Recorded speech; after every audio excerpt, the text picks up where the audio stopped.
Təsəvvür edin, səhnənin işıqları sönüb, pərdə arxasında isə ömür boyu gizlənmiş kədərli bir hekayə dayanır. Səhnə parıltısının arxasında səssiz fəryad vardı. İlk və tək evliliyindən sonra bir daha ailə qurmadı. Sevgisini, dərdini və ümidsizliyini səhnəyə köçürdü. Həkimlərin amansız səhvi isə onun taley yolunu yarımçıq qoydu. O, Azərbaycan teatr və kino səhnələrinin parlaq ulduzu idi.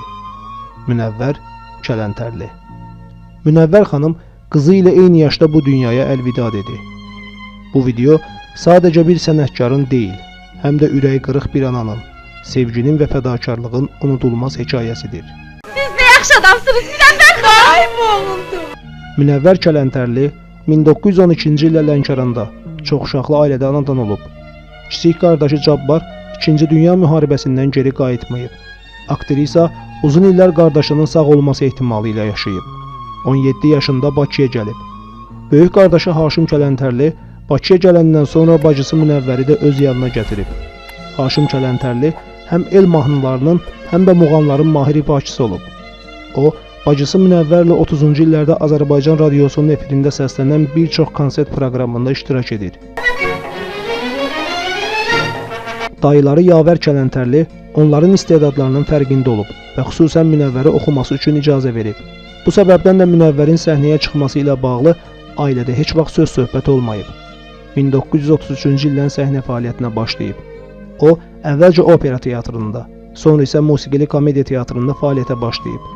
Müxtəlif rollar yaradan Münəvvər xanım çalışdığı teatrların ən aparıcı aktrisasına çevrilib.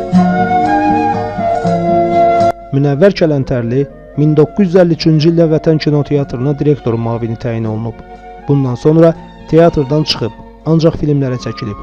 Arşın Malalan, Bəxtiyar, Görüş, Qızmar Günəş altında, O olmasın, bu olsun kimi maraqlı filmlərə çəkilən aktrisa kinostudiyada ən rahat aktrisalardan sayılıb. Həmişə bir dubla çəkilib. Ona görə də Adil İskandarov deyərmiş: Mina, bu cəmaət, çəkiliş qrupu ən çox səninlə istirahət edir. Gələcəklər ağa bala, vallahi gələcəklər. Aktrisa 25 yaşında Ənvər adlı şəxslə ailə həyatı qurur. Bu evlilikdən onların Validə adlı qızları doğulur. Lakin bu izdivacın ömrü uzun olmur. Onların ayrılmasına səbəb isə həyat yoldaşının Bakıda yox, Qusarda yaşamaq istəyi olur. Aktrisa isə mən sənətimi atıb heç yerə gedə bilmərəm deyib qızı ilə birgə Bakıda qalır. Münəvvər həyat yoldaşından ayrılandan sonra ikinci dəfə heç kimlə ailə həyatı qurmur. Həmişə mənim ərimlə var, qızım da deyir. Hüquqşünas olan qızı validənin şəkəri yüksək olduğu üçün doğuş vaxtı uşağı tələf olur. Bundan sonra validə həyat yoldaşından ayrılır.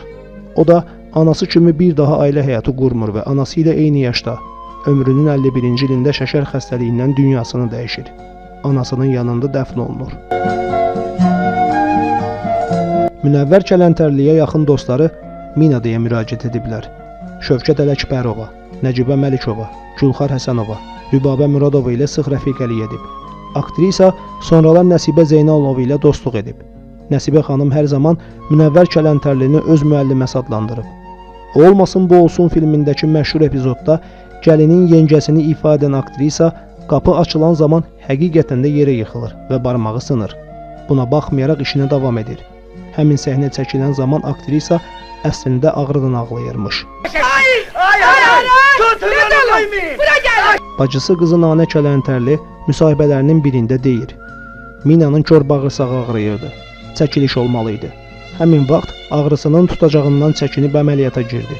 Təəssüf ki, əməliyyatdan 2 gün sonra dünyasını dəyişir. O zaman Mina deputatlığa namizədliyini irəli sürmüşdü. Nəticənin qəzetdə çıxmasını gözləyirdi. Namizədlikdən keçmişdi, amma biz qəzeti gətirəndə əməliyyata görə artıq başı yaxşı işləmirdi. Hallüsinasiyalar görürdü. Aktrisanı əməliyyat edən həkim böyük səhvə yol verib. Əməliyyat düzgün aparılmayıb. Kör bağırsaq kəsiləndən sonra düzgün tikilməyib. Eyni zamanda digər sağlam böyrək də zədələnib. Münəvvər Kələntərli 1963-cü il fevralın 5-də 51 yaşında dünyasını dəyişib.